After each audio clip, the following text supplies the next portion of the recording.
नमस्कार। आप सुन रहे हैं रेडियो हिंदुस्तान। मैं हूं आपके साथ अंजू दुकानिया और आज हम बात करेंगे the business tycoon, the big bull, Rakesh Jhunjhunwala, जो कि शेयर मार्केट का एक चमकता सितारा थे, या यूं कहिए शेयर मार्केट के शहंशाह, जिन्हें भारत का वॉरेन बफेट भी कहा जाता है।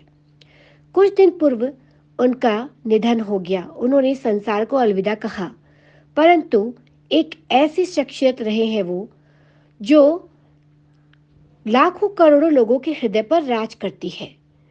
बड़ी संख्या में उनकी फैन फॉलोइंग भी रही है। करोड़ों युवा शेयर मार्केट में उन्हें देखते हुए निवेश कर रहे हैं। आइए हम जानते हैं आज उनके बारे में कुछ महत्वपूर्ण बातें, कुछ अहम सीख, जिसे बड़ी संख्या में लोग फॉलो कर रहे हैं और शेयर मार्केट में इन्वेस्ट भी कर रहे हैं। करोड़ों लोगों को इन्वेस्टिंग टिप्स देने वाले राकेश झुनझुनवाला का ये मानना है कि सही तरीके से शेयर मार्केट में यदि इन्वेस्ट किया जाए तो आप अच्छा खासा रिटर्न भी पा सकते हैं। जी हाँ, इसलिए आज हम आपसे कुछ ऐसे ही इन्वेस्टमेंट टिप्स साझा कर रहे हैं। कुछ लोग कम अवधि के लिए निवेश करने में दिलचस्पी रखते हैं, वहीं राकेश झुनझुनवाला की सोच इससे बिल्कुल हटकर थी। वे लंबी अवधि में इन्वेस्टमेंट को ज़्यादा बेहतर मानते थे। उनका ये मानना था कि पैसा जो है वो लंबी अवधि वाले निवेश में करना चाहिए, क्योंकि छोटी अवधि में ही मुनाफा कमाने के बजाय निवेश को कई गुना बढ़ने के लिए समय देना चाहिए। झुनझुनवाला के अनुसार बाजार में पैसे को मैच्योर होने देना चाहिए। थोड़ा इंतज़ार, थोड़ी प्रतीक्षा करनी आवश्यक है, ताकि बदले में आपको अच्छा खासा रिटर्न मिल सके। वे ये भी कहते रहे हैं कि दूसरों की देखा देखी शेयर मार्केट में निवेश ना करें, क्योंकि शेयर मार्केट में रिटर्न और रिस्क दोनों होते हैं, दोनों ही बड़े होते हैं। रिस्क फैक्टर रिटर्न से अधिक बड़ा होता है।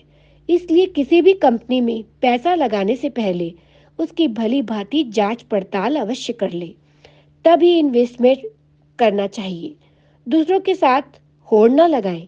हो सकता है वे नुकसान सहने में सक्षम हों, लेकिन ये आवश्यक नहीं कि आप भी उतने ही सक्षम हों। उनका ये भी मानना था कि जिस कंपनी में आप पैसे लगा रहे हैं, ये देखना भी उतना ही आवश्यक है कि उस पर कर्ज है या नहीं, या फिर कर्ज है तो कितना, क्योंकि कर्ज अधिक होने के कारण उस कंपनी की वैल्यूएशन की रिस्क बढ़ जाती है। कभी भी कंपनी डूब सकती है। ऐसे बहुत से उदाहरण हमारे समक्ष भी हैं।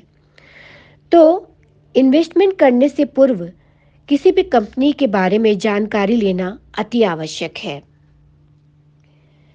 एक साथ पैसा भी नहीं लगाना चाहिए, ये भी उनका ही कहना रहा है हमेशा से, कि कभी भी अपनी जमा पूंजी एक साथ इन्वेस्ट ना करें, धीरे धीरे अलग अलग हिस्सों में करें। इसलिए उनका ये मानना रहा है कि अपने निवेश की जो पूंजी आपने अलग रख रखी है, उसे अलग अलग भागों में बांट लें और धीरे धीरे समय समय पर खरीदारी करते रहें, ताकि आपको उसके अच्छे रिजल्ट मिल सके।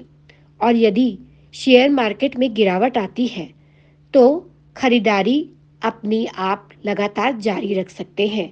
इससे आपकी खरीद का औसत भी घट जाएगा। सबसे महत्वपूर्ण बात जो उन्होंने साझा की वो ये है कि शेयर मार्केट में निवेश करने से पूर्व कंपनी के प्रदर्शन के बारे में, उसकी परफॉर्मेंस के बारे में जानना अति आवश्यक है, क्योंकि ये आवश्यक नहीं कि जो कंपनी अच्छा रिटर्न दे रही है वो आपको आगे भी फायदा देगी।